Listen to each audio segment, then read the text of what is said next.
Hey, welcome everyone to the final Tuesday Times Roundtable of the fall 2017 semester. I hope your semester's been going well and continues to go well for the remaining time that's left, but this is our final roundtable. We will have 12 more of these in the spring, so if you enjoyed being here this semester or if this is your first one and you enjoy it, please look out for our spring schedule and you can join us same room, same time for lunch on Tuesdays next semester. I'm very excited to introduce today's Tuesday Times Roundtable moderator, Ari Sernik from the Honors College.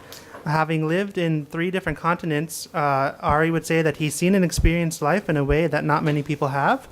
Ari was born in Bogota, Colombia. Before his 11th birthday, he moved to Miami with his parents and younger sisters. He graduated from Michael Kropp High School in 2007. That's a high school, right? I added that in there. And then I was like, I want to make sure that that's accurate. And that's the same year he moved to Israel. He attended Tel Aviv University and completed the Mashina program, where he learned Hebrew. He joined after that the Israeli Defense Forces and served 3 years in one of the elite units. He loves to travel and learn about different cultures. Before coming back to Miami and starting his higher education here, he embraced on an adventure, which led to a backpacking trip around Southeast Asia for 4 months. While traveling, he developed a great appreciation for life and decided to give back, wanting to give back something to the world. He volunteered for 2 weeks at an orphanage in Cambodia, which took care of 12 children born with HIV, which was traveling with a purpose. In 2013, he started studying at Broward College and transferred to the Honors College at FIU, where he now works as a program coordinator. He graduated as a World Ahead graduate with a bachelor's degree in international business in April 2017. Thank you for being here, Ari.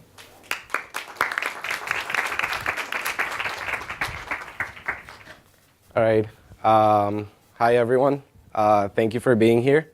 And first of all, thank you, Eric, and the New York Times for making this Tuesday Times Roundtable possible.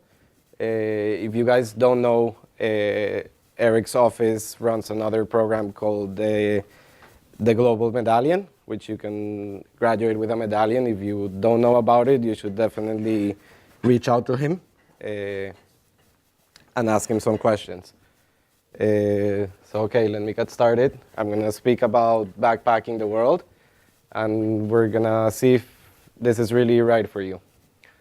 So, my name's Ari Sernik, and I'm a proud FIU alumni and backpacker enthusiast.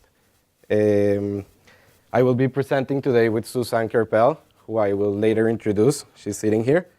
And I hope that you guys can take away helpful tips and encouragement after listening to our story and experiences, and that you actually take the courage to embrace an adventure and go and travel the world.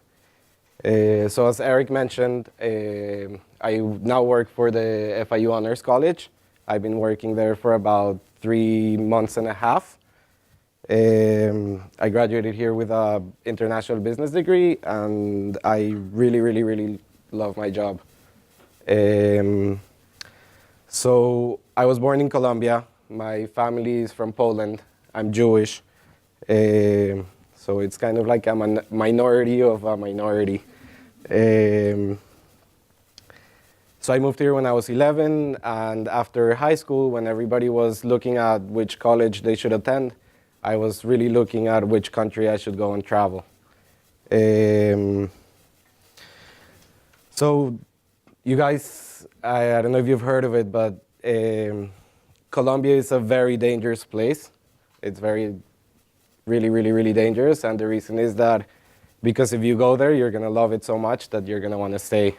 So if you haven't visited Colombia, definitely worth it. So I want to ask a question. Who thinks that they've been to the most exotic and interesting place this summer? Anybody? Where'd you go? Slovakia. Okay, awesome. What's it? Anybody else? Argentina and Uruguay. Okay. Thailand. Thailand. Awesome. Okay. Colombia. You didn't say. Anyways, there's a lot of interesting places, and really each country has like their own magic. Now, who knows the most about geography in this room? Who thinks? So everybody just take out your cell phones. If anybody doesn't know how it works, go to Kahoot, the way it's spelled there, .it, I-T, and it's going to ask you for the pin. So you write down this pin. After that, it's going to ask you for a username. So you just write your name or nickname or anything you want. So do it fast, because I only have an hour, and I can speak for 3 days. We have 9 players. There's about 30 people here, so we're going to wait a little bit. And whoever doesn't make it in the next minute is out. There's also a grand prize for the person who knows most about geography, so you don't want to miss it.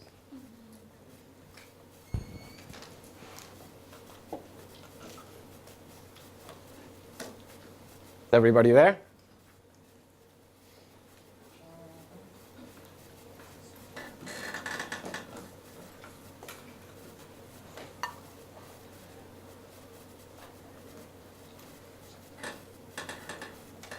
All right. More time or no? Okay.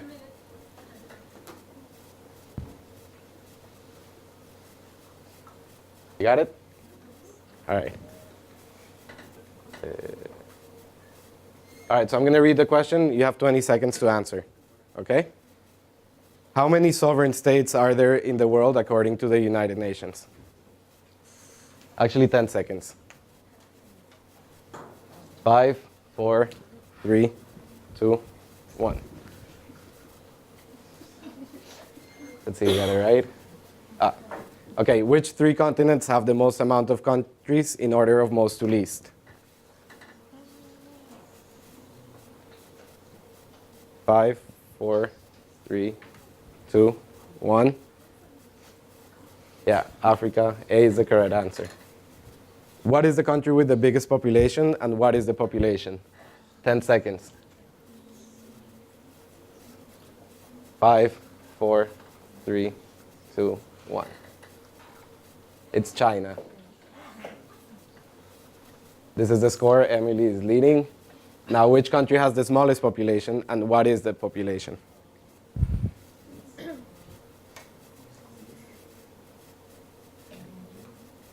Three, two, one. It's actually the Holy See. And I learned this by doing this project, that it's another name for Vatican City. Which country is shown in the picture?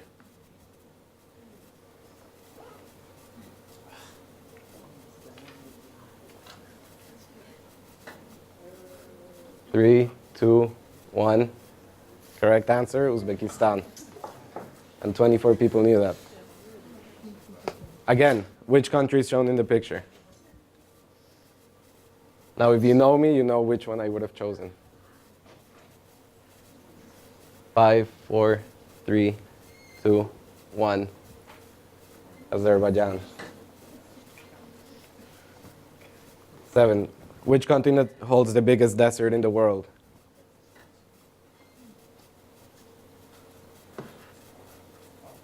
3, 2, 1.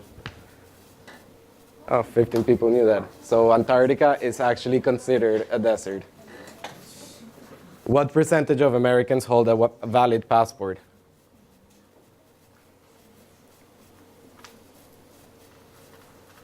4, 3, 2, 1. So yes, we're the richest country in the world, and only 36% of Americans hold a valid passport. Again, which country is shown in the picture?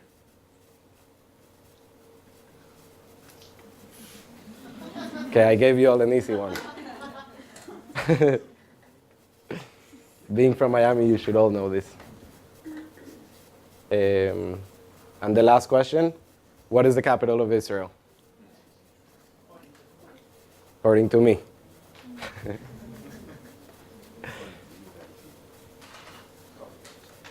2, 1. Yeah, it's Jerusalem. I love honors. Awesome. You win. But you're not winning this. Second place is Pandarama. All right. Yeah, you do win this. Oh, thank you. Awesome. All right, so yeah, we all learned something. This world is magical, and I hope this test helped you into learning something.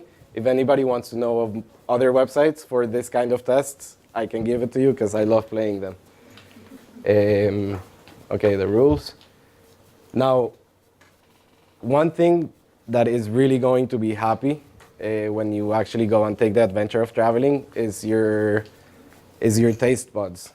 As you can see, I have pictures here from like amazing food that you can eat anywhere. This fish, actually, I spent like 2 weeks a week in an island in Vietnam, where for a week I literally had breakfast, lunch, and dinner seafood. They would come with the fishes, like the catch of the day, and they would tell you, this is the menu, choose what you want. So yeah, there's tons of food, tons of smell. Now, I was not courageous enough to try some of the things in the next slide. I hope some of you are at some point when you go traveling. But one thing for sure is that there are countries that anything that moves, they cook it. So these are just some of the weird food. She's eating a cockroach in Cambodia. And that is really just like eating ice cream here in the US. So something really cool about traveling is that you learn about different cultures. And what's right for you might not be right for them, and vice versa. I tried a grasshopper, I tried snakes. This is just in the army, we used to eat a lot of tuna, just straight from the can. And I'm pretty sure that the cockroach tastes better than the tuna, just with nothing.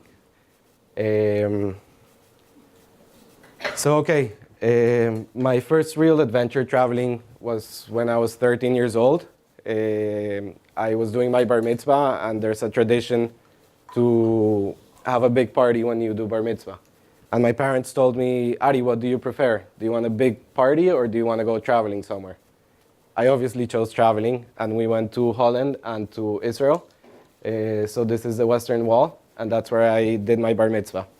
That was my first kind of introduction to Israel.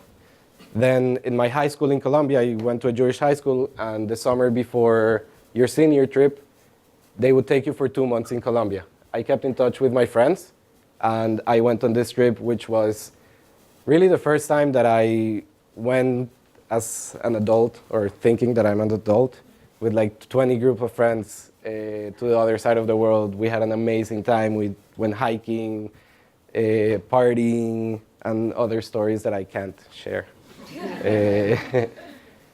So this was in Israel. This was around 2007, senior year of high school. After high school, I went traveling around Europe. Now, it's really hard to choose one picture. It was so hard, so I just put a bunch of pictures from the different places. If anybody has a question about a picture, ask me, and then I'll tell a few stories. So my first country was Spain. Something really good is to find a good travel buddy to go with. This is my friend Dario. Something really bad is to choose a bad travel buddy. He's awesome, I love him, but he eats kosher food. So being in Spain and not being able to eat all the amazing things sucked, but I got around with it. So this is the beach in Barcelona. It's incredible. Again, you find out that being topless in beaches in Europe is okay, unlike here. So just different cultures. We went to see the Barça stadium. We partied a lot. We met with friends. We made new friends. And then this is me on the train going to my next stop. I'm lucky enough to have a Polish passport as well. So I go in to Europe basically like I own the place one day. So my next adventure was France. Again, the Eiffel Tower, museums, walking and eating in amazing, amazing restaurants. I love people watching, and you can just, sit in a restaurant, have a coffee, and see the crazy people that walk around. This is in the Louvre, looking at some art. Amazing views. There's always a plaza where you can just sit and listen to good music and enjoy life, like simple things. And again, hear me. I don't know why in this trip I took a picture in every station that I was leaving. Another thing, take care of your cameras. I'm not the best person to do that, and it's really shitty when you want to look back and you have no memories, or picture you have the memories. The next stop was Belgium. We stopped in a little town called Bruges. It's really, really, really awesome because this is a little town in Belgium that nothing happened during World War II or World War I. So the architecture that you see there is just insane. We spent a day there. Obviously, we tried almost every Belgian beer. There's one called Marezzo, which I 100% recommend to everyone. We ate Belgian fries, which are a lot better than French fries.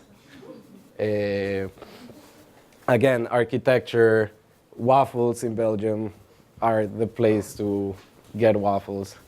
And again, the station. Now, this picture is in Belgium in one of the plazas. Me and my friend Daro, we always fight to see who actually took this picture. We love it. We actually sent it to a contest once, and we won something. So he owes me $50. Then we went to Netherlands, to Amsterdam.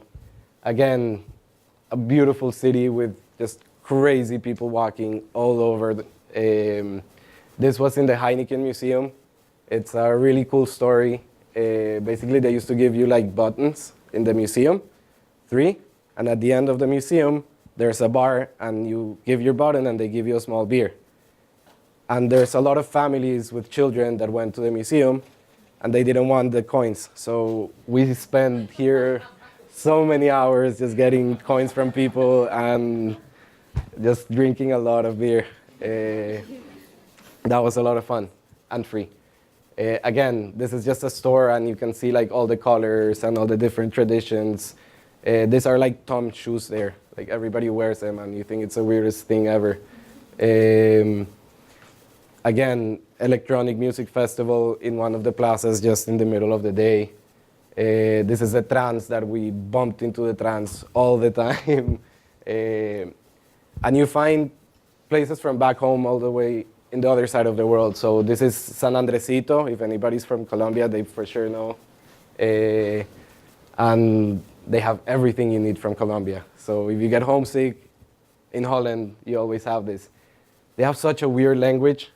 Prince, can someone say that? Prinsengracht. So we always joked about it. We went to Madame Tussauds. And then I went back to Israel.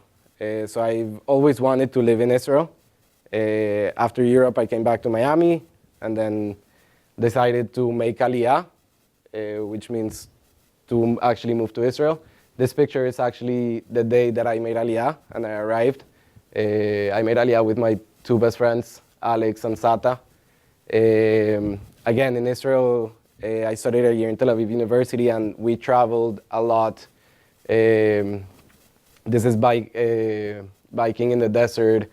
I love hiking, and we're hiking here. I don't know, you can't really see, there's a hammock here, but we spent the night there, just going from place to place, hiking. Beautiful waterfalls, the Dead Sea.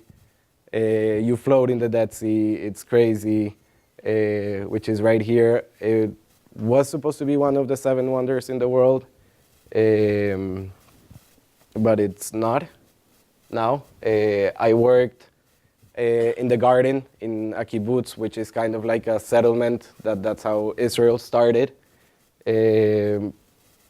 Went to awesome lakes, beaches, and again, partied. 2 days after I met Aliyah and moved to Israel, me and two friends, Alex and Nathan, decided to cross the border and go to Egypt. Some people might think that you're crazy, and some people told us you shouldn't go, you're Jewish, it's dangerous, but I don't know, I'm a true believer that kind of like good energies brings good energies, and thank God nothing has happened to me. We had no idea where we were going, we just crossed the border and told the taxi, take me to the closest town. A crazy adventure, the best service I've ever had in my life. This was our hotel, so it was like little bungalows in the middle of the desert. At night, the water reached all the way here. And when you wake up in the morning, everything dries up. And this is like maybe 150 meters of that, it just dries. So just seeing that in person with your own eyes, it's so worth it. So after that, I went to the army. And if you want to travel, the army is a really good way to travel. Especially in the US, they actually have bases everywhere, and I've talked to veterans. They've been all over the world for free. So I really got to see a lot of Israel.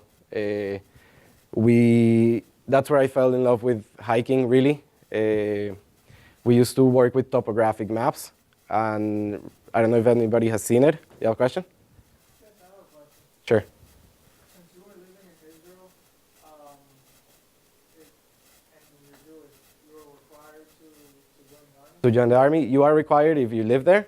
Again, I moved there, so I kind of volunteered. At the end, I had to do it because I became a citizen, but it's because I wanted to.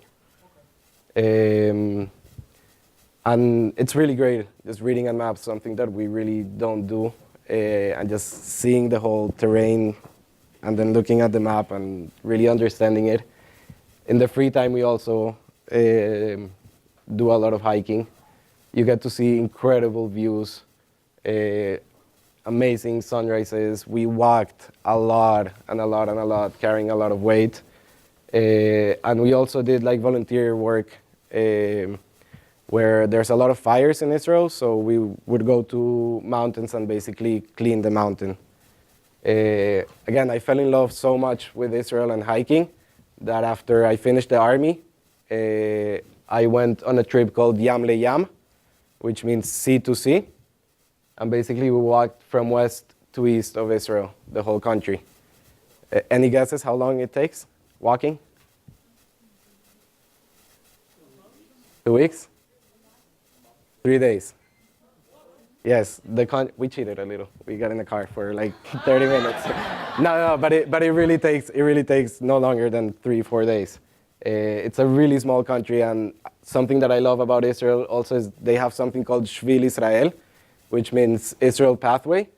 The whole country has signs, and you can do the same thing from north to south. And they have signs, and they have rest stops and places where you can get food. And I have friends who did it, and it took them about 4 months to walk north to south of Israel.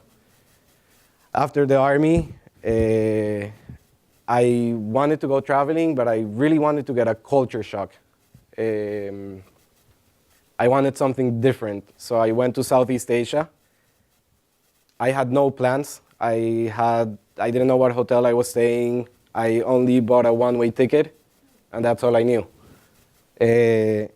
Now make your research. I had a stop in Uzbekistan, that's here. I was going to Thailand with shorts, and I didn't think that I would stop in a place that is snowing and that the temperature is like minus 15 degrees, so it was really cold. So do your research a little bit, but it was funny. Again, I did a lot of hiking. This trip, I did it by myself. And another really cool, interesting thing is that I looked at my phone and I said, should I take you or should I not take you? And I didn't take him.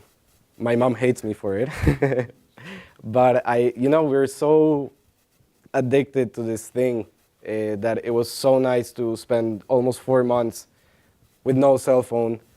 I communicated with the people when I wanted. And really, you can get in the middle of the jungle and you'll find a computer. Look, there's one there. So yeah, I had a rule. I had to send my mom an email at least every other day. Now this is hiking in Thailand. We went 4 days hiking, and if you can look at this picture, this is our tour guide. We used to cook the food before in the village where we would stay.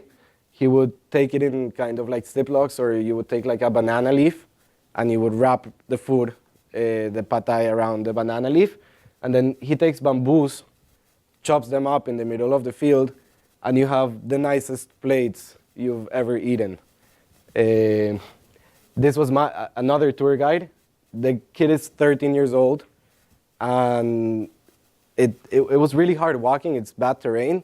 The guy had flip-flops with part of the flip-flop broken, and he used to run faster than I could. It was really embarrassing.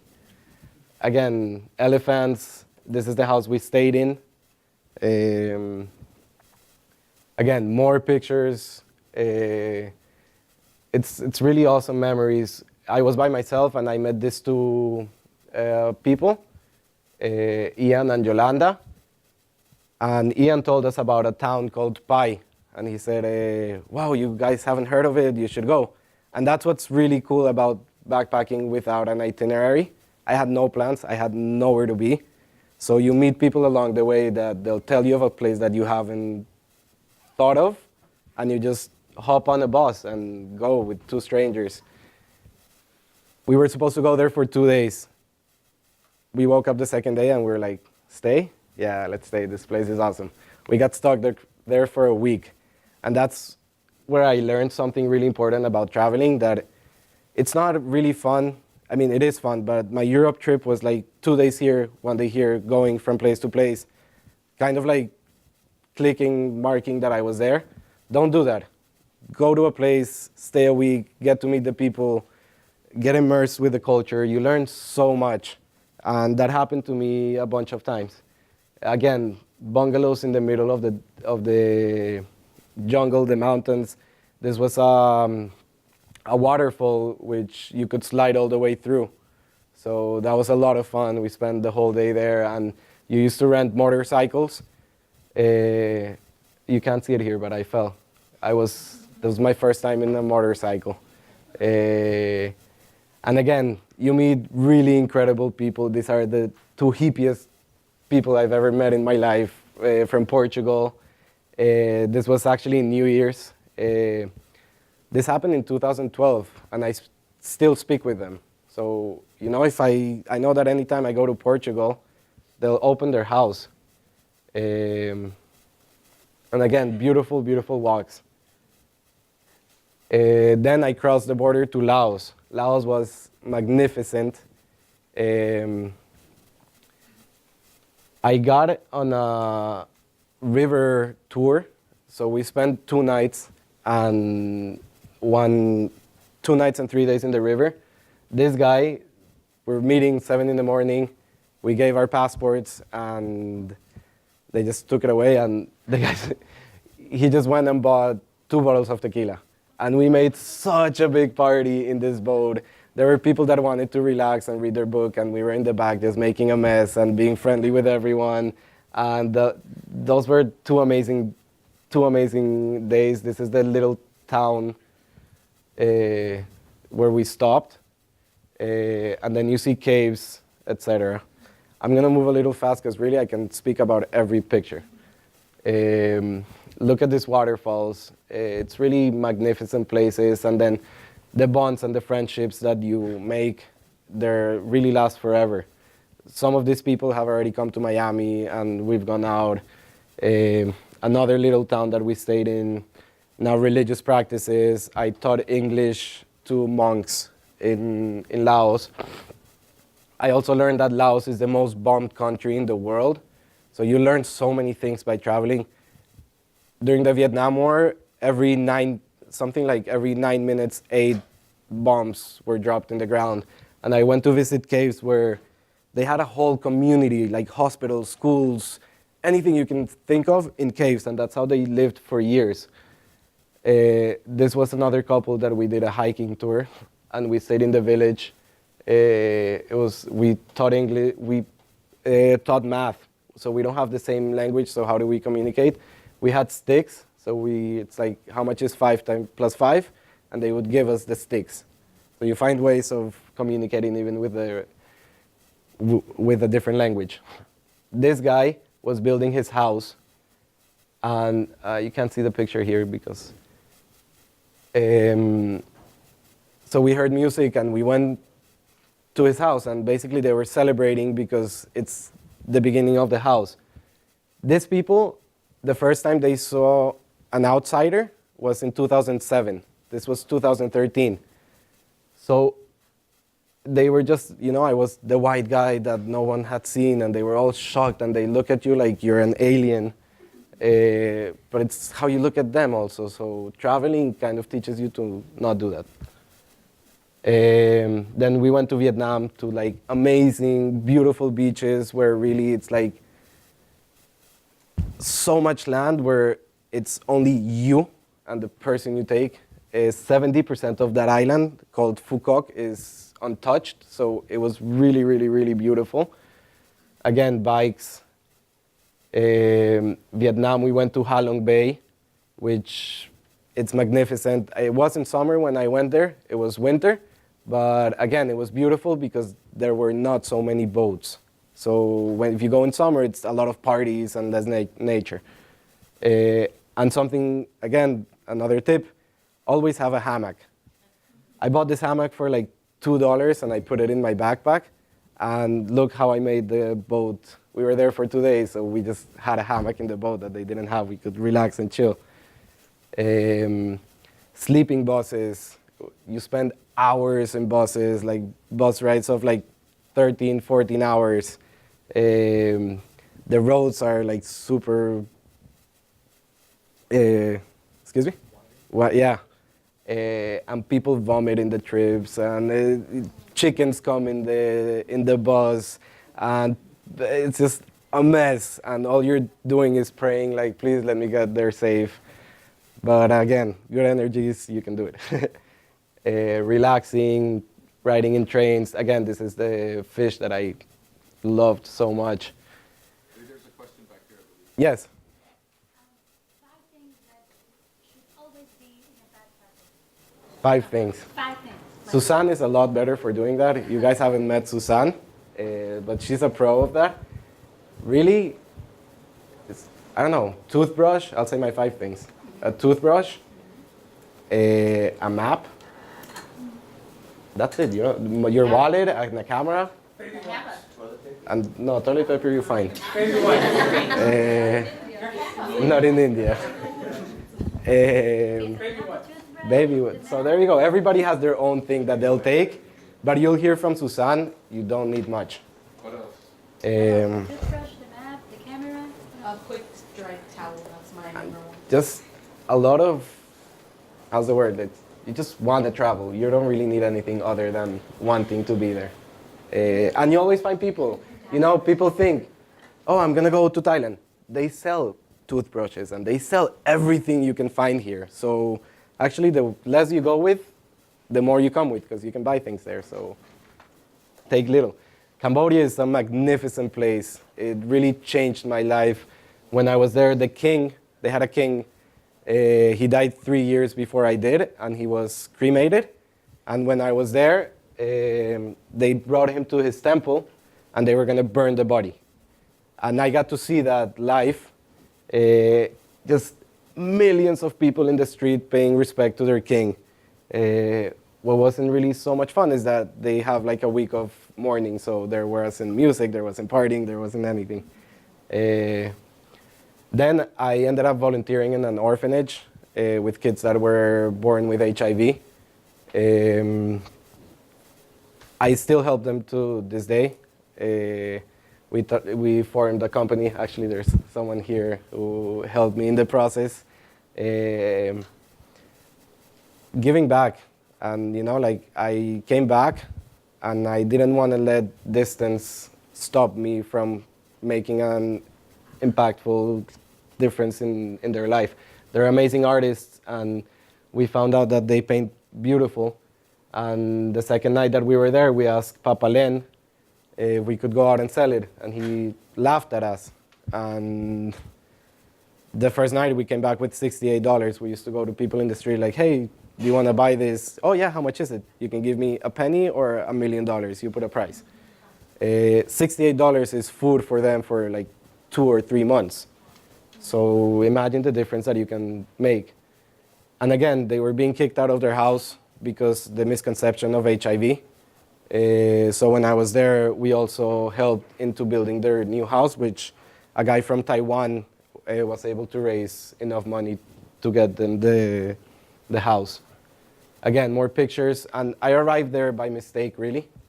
I wanted to volunteer. I was looking for some place. They basically shut the door in my face, and I came to the hotel really mad because you want to do something nice and they treat you horrible. And I overheard these 2 girls speaking in Hebrew I've never met before, and they said, oh yeah, I'm going to go volunteer in this orphanage. I just bumped into their conversation and I said, can I go with you guys? They're like, yeah, we're leaving at 9 a.m. See you here tomorrow. Just now that I'm thinking of just doing that, that changed my life so much because I've been working with them for like 5 years. If I wouldn't have approached someone who I didn't know. So don't be afraid to meet new people. We're all crazy. And then Angkor Wat is the temples. This is the actual Angkor Wat. It is one of the oldest temples in the world, and words or pictures can't describe them. You really have to go there and see it.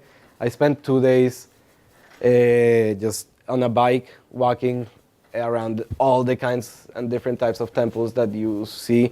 This tree, I think it's taller than PC. I don't know, it's insane, and you have to see it in your own eyes. Again, sharing food with monkeys, meeting new people. We went to see the sunrise in Angkor Wat, which it's incredible. This picture is really important for me. This is in a beach called Sihanoukville in Cambodia. Again, I'll tell you more about the story later, but I spent 2 weeks in this place. I ended up working for the hostel where I stayed. They wanted me to stay. They told me, we'll pay you $100 a month. There it's a lot, but I need to save the whole year to come back to Miami. I really thought about it though. When you're in the beach, you have to keep yourself entertained. You're 2 weeks really not doing anything. So I went to like practice juggling. And these people, they live in the street, they saw me and they just screamed at me. I don't speak a word of Khmer. They don't speak a word of English. But there is a universal language. They were drinking beer and they just went this and just handed it to me. You don't need to speak Khmer to understand that. I spent the whole afternoon with them. The whole afternoon. We went fishing, we made a fire, we caught crabs, we cooked the crabs. At some point there was no more beer and I wanted to tell them I'll be right back, I'm gonna get more because I felt bad, I drank all their beer. But I couldn't explain that, so I just left and I thought they were very mad. And then I show up again with more beer and they were extremely happy. And again, it just shows you that the language is not a barrier to like meet someone and make a good connection. So I worked in the hostel. He's the owner of the hostel. It's an Italian family. They bought the land. They built everything by hand. His father, who's 98 years old, you would see him hammering and working at 7 in the morning. It's insane. And then you would see him party with us later. So like, incredible. And I made friends with all ages, really. This lady, she was traveling alone, again, from Italy. Beautiful people. We rented a boat. We went cliff jumping. You can't see this picture, but there's a rock with the form of an elephant, and that's all. It's not man-made. This is the best bar in town. Just your floaters. You put them outside up, and we just had so much fun. And I ended up working there. It was really cool. They sold, all their food was Italian, but what I did is that I worked with in the kitchen. She's my boss. These are the people that I worked with, and it wasn't really work. I was the waiter, so I ate with every table that I was a waiter for. I made connections with them. I worked in my shorts, and it really did not feel like work. We spent a whole afternoon just playing frisbee in the beach. Again, little kids that sell stuff, like bracelets. And one of the guys that was staying there, he actually told him, "Here, I'll buy everything." And he gave him $100 for like 100 strings. This kid sells this in like 2 months. So the guy just gave him his whole 2 months income in one day, and then the kid wouldn't stop bothering us. This was recently, so when you come to my age, also in the 20s, a lot of your friends get married, and that's really cool because they have destinations wedding. So a lot of my trips have been also for weddings. I'm not talking about every trip, just a few of them, but this was for my friend's wedding in Argentina. I only went to Buenos Aires and I fell in love with the city. Amazing people. They say that the only bad Argentinians are outside of Argentina. No, never mind. They're my friends. Best friends are Argentinians, but we had such a good time. Stay in hostels. Hostels are awesome places to meet people. It's really cheap. Southeast Asia, I spend sometimes even like $3-5 on a hostel. And you meet the craziest people.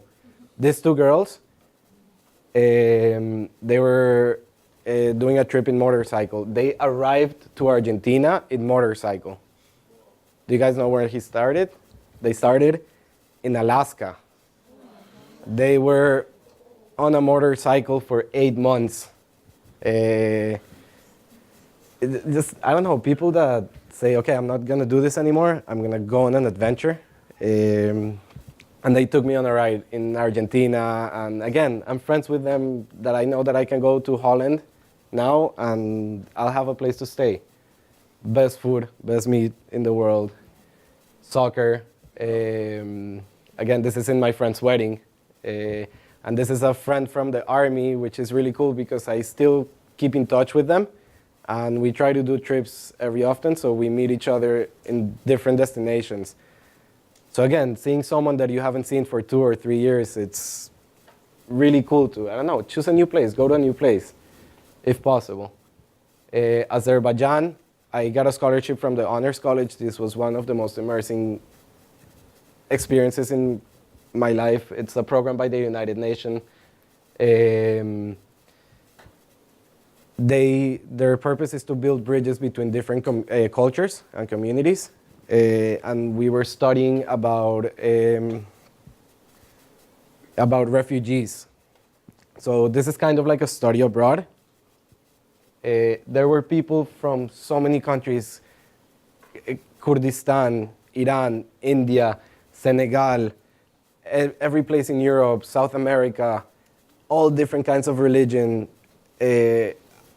I have a friend in Lebanon who I'm dying to go and meet, again, where they live. And it teaches you that, you know, don't judge anyone for where they're from or what their religion it is. Like, you're first Suzanne than you are Jewish or from Miami or anything.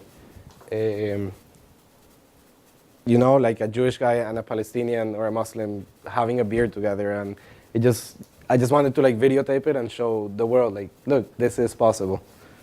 But now I'm getting off topic. We had to present a research paper.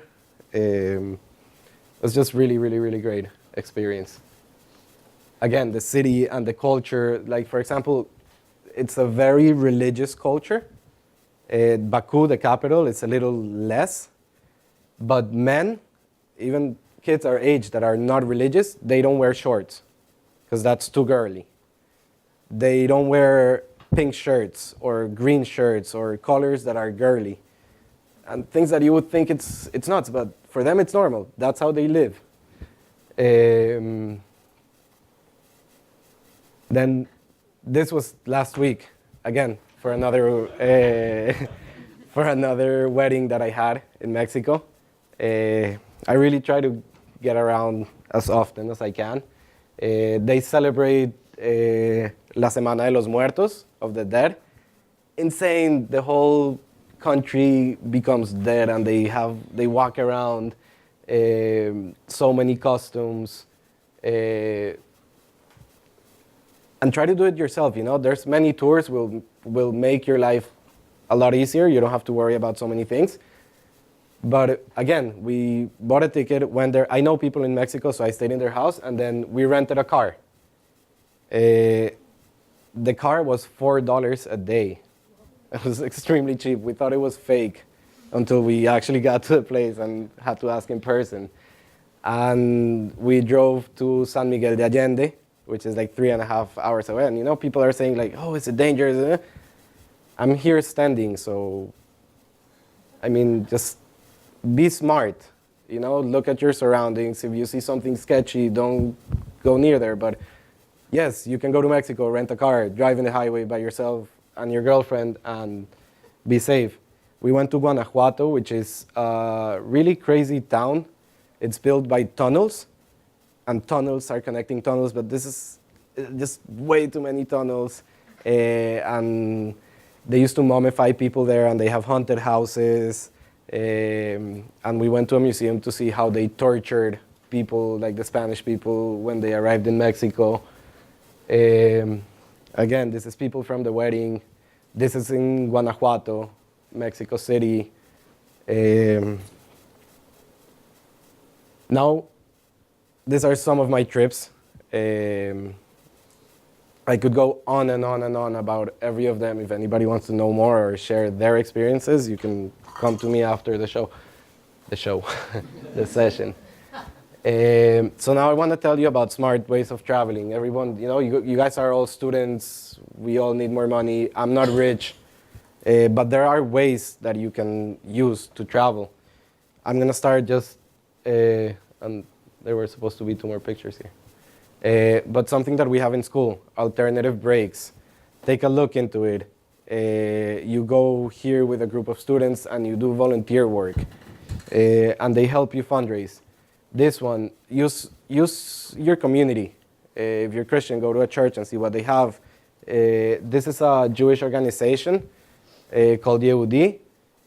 I'm actually going to go to them. I'm going to be traveling to Poland in February and take a look at all the concentration camps and my family's history. That trip could be like $5,000. Because I'm using their organization, all the trip is $699. So there are ways that you can use. Operation Groundswell is a company that a friend from Canada started. They backpack with a purpose. And instead of like a 1-week vacation, their thing is that they do 3 or 4 or 5 months vacations, and they'll find a place for you to volunteer and activities, and they'll deal with everything. Go to Peace Corps. There's here Karine Laviera. Ask her any questions. She's a Peace Corps representative here at FIU. I know that if I were a citizen, I wouldn't be standing here. I would probably be in Africa somewhere working with the Peace Corps. Remote Year is a program that one of my friends is doing. You work for a year. So they find internships in 12 different cities. You don't have to find a job. They'll find it for you. And you go and you work while you're traveling and you get paid. There's a bunch others. There's also study abroad. If you haven't gone to study abroad, use it. PGL, another one that's not here. Do you like skiing? They'll find you a job and you can go skiing with them. I'm gonna move it because I only have 10 more minutes and Suzanne needs to speak. Use credit cards. These are the best according to Forbes. I don't use cash. I only use credit cards. Only, pay it full on time and you won't have any problems, but I'm getting free points, free tickets just by using my credit cards. Now I wanna introduce someone who I really, truly admire. She has a lot of courage, more than she thinks.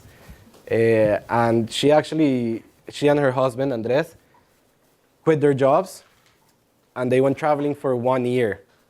1 year traveling. And guess what? You asked about how many things I should take. This is their luggage. 1 year traveling. So that's amazing. So Suzanne, if you could come up and share your experiences, would be awesome. Trata de rápido porque there's 10 minutes. Okay. Hi guys, so you can see from Ari, I think you can feel how amazing travel is and how much it really fills you with stories that you don't even realize are stories. So like Ari said, you don't have to be a tourist when you travel, and that was one way that we saved a lot of money. And I can talk about how cheap we traveled, the most beautiful places that we saw, but really what I want to focus on is the lessons that I learned in our year. And the main lesson was really the kindness that we found in people, because a lot of people would ask us like, oh, it must have been great to be disconnected from the world. And actually, I've never felt so connected to the world in my life, because I got out of my bubble, I got out of the routine that I was used to, and I really connected with people on a level that I never expected. So this was fully packed, ready to go. We each had a bag that was a carry-on for the year, so we didn't have anything else that we needed, and it was actually really liberating to travel so light. I remember when I came home after a year of living out of this backpack, I didn't want to look in my closet. I was overwhelmed. I was like, what do I do with all this other clothes that I have over there? It was like, no, and I lived out of my backpack for another week or two because it was what I was used to. So this was a really cool experience in India. And, you know, it's one thing that people dream of going to India and experiencing, right? And then the Taj Mahal was also amazing. But there are challenges to traveling as well, like when you have to use this toilet and there is no toilet paper, so you should take it with you all the time. And if not, you have to use the bucket for water. Or this is behind the Taj, you know, the cities where the Taj Mahal is that you don't expect. Sometimes you don't have anywhere to sleep, so you put your sleeping bags out on the beach or at the airport. This was breakfast in Japan. We actually did one of the programs that Ari mentioned called Workaway, and we worked at a summer camp for 3 weeks with Japanese kids that wanted to learn English. So we were having salmon rice, root vegetables, and miso soup for breakfast every day. This was just a really special connection with a woman who I couldn't even speak with, but she liked the bindi that I had put on my eye, and I gave her one, and it was beautiful. But so I want to talk to you about specifically in Japan. We spent 2 months there, and we decided to travel only by hitchhiking. I had never hitchhiked in my life. I was freaking out about it. My husband was like, no, let's do it. We'll be fine. So you can see my face. You know, are we going to get picked? What did we write there? I don't even know where we were going. We had to ask people at gas stations to write the location that we wanted for us. And I want to tell you the story about Takatori. So we were waiting to get from, let's assume from Miami to Orlando. We were trying to hitchhike. And the strategy behind hitchhiking is usually you write a point in between or a quarter of the way, because if not, you're not usually going to find someone who's going to drive you the whole way. So on this sign, we had 1/4 of the way written down. And he goes, oh, yeah. And he didn't speak any English, but he just flashed his lights at us, had a big smile on his face, and told us to get in the car. So we get in, and he starts driving us, and we're following on our phone the GPS to make sure that he's not a psycho and going to drive us somewhere where we don't know. And he starts turning in the wrong direction, and we're freaking out. And he goes, don't worry, don't worry, don't worry. We freak out. Suddenly, we get to the top of a mountain. He had taken the long road so we could have a view of the valley. Really special, right? Then we keep going towards the right direction, and he doesn't get off at the exit that we thought he was going to drop us off at. We're like, what are you doing? What are you doing? No, don't worry, don't worry. He keeps driving another hour. When we say, Taka, what are you doing? You know, without any language being able to communicate, he just says, friendship. And he drove us all the way to our final destination, meaning that when we got there, he still had to drive home another 3 hours. He paid the tolls for us. Tolls in Japan are not 10 cents. They're like usually $50 each. He bought us lunch, made sure that we were slurping our noodles really loud. And only because we were unique individuals who he wanted to help out. For no other reason. He wouldn't even let us pay him for the gas or anything. He was just absolutely kind. And that was one incredible reminder, one of the millions of stories we had like that while we were traveling. Are you guys, anyone here familiar with couch surfing? Yeah, one person. Okay, so just to give you a number, how much do you guys think that we spent traveling for 1 year? How much money? Yeah. Backpacking, probably less than 1,000. 1 year? We spent $10,000 each. That includes flights, visas, hotel, food, everything. So that's much cheaper than living here. much cheaper. And one way we did that was by couch surfing. So couch surfing is kind of like Airbnb, but it's free. And people open up their homes just for travelers, really just to exchange stories and relationships and create this really amazing travel community. So this, I don't know if I'm pressing the right button. Oh, here. This is Saad, and he was our couch surfing host in Mumbai. And literally, like, his house, he's an engineer, very, he studied, he went to college, he has a good career. He lives in a small apartment with his parents in the middle of the city. He put down a mattress on the floor for us, and he let us stay with him for a week, just out of the kindness of his heart. And not only did he let us stay with him, he took us out every single night. He had an activity for us, paid for all of our meals, which we were so embarrassed about. Why would you do that for us? But this happens so many times where people just want to show kindness to you. And the last story of kindness I'll share was in the last few weeks of our trip, we were in Sao Paulo, Brazil. It was Christmas Day. Everything was closed. Literally, like, I was starving and I get hangry. And my husband was freaking out because I have to feed my wife. And we're walking through the city. There's not a person in town, in the whole city, until we find this couple. And we happen to be walking. We cross each other on the street. And we say, hi, how are you? What's going on? That's it. We don't see each other again. A few blocks later, we cross each other again. And we're like, hey, what are you guys doing? Oh, we're trying to find somewhere to eat. Oh, what are you guys doing? We're also trying to find somewhere to eat. So literally, we just start walking together. We end up having lunch together. We have a few things in common. They've been thinking about wanting to travel. They invite us over to their apartment. They're musicians, to sing and play music. And they ask us, where are we staying? Oh, we're staying at a hostel right down the street. Well, we're actually leaving on vacation tomorrow. Do you want the keys to our apartment while we're away? And we're like, are you serious? Like, would any of you ever just hand over your keys to a complete stranger you just met for lunch? I mean, I still get the chills thinking about it because we knew each other for an hour. So those are just some small examples of big kindness that we felt while traveling. And I think travel changes you in so many ways that you don't even realize until you come back home or until you change your situation. But really, I encourage everybody to get out and travel, even if it's for a weekend, but somewhere where you really get out of your comfort zone, because it not only changes you in the amount of things that you need or the money that you spend, but it helps you connect with people on a completely different level. So, this was actually in Nepal, so that was one of the beautiful places we got to hike in also. And we kept a blog throughout the whole trip, so if you guys are interested in seeing some of our stories, it's SuzanneZeal.com. Would love to get your feedback on that. But yeah. So I have to wrap it up soon. But again, I can tell you, and Suzanne can tell you many stories.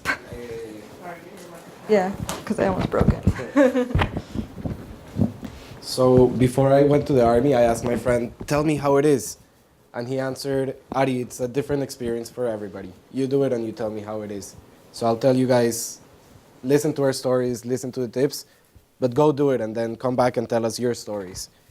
One last thing, I work for an organization called the NIA Project. We believe that travel awakens leaders.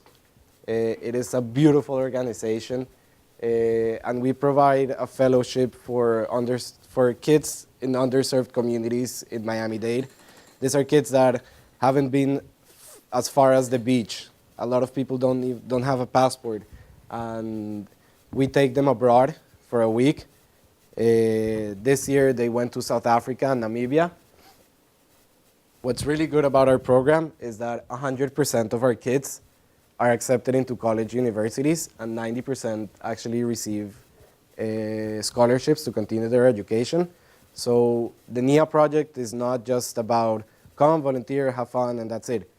The founder of the NIA project, Leanne Buchanan, these are her kids. She takes care of them like she would take care of her own baby. She follows up. She makes sure that they're doing fine in college and everything. And this is the group that I got to work with. Just amazing kids, and being in the process of sending them and helping them get a passport for the first time.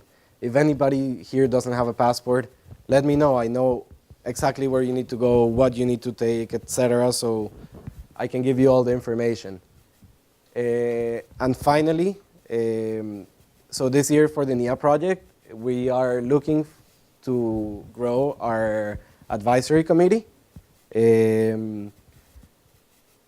I can give you a lot more information later, but I can tell you that being part of this advisory committee changed my life, helped me meet and network, and basically help kids from an underserved community take advantage in traveling, which I love so much. So everyone, thank you for coming. If anybody has any questions I could ask, thank you, Eric, for putting this together, and have a great day.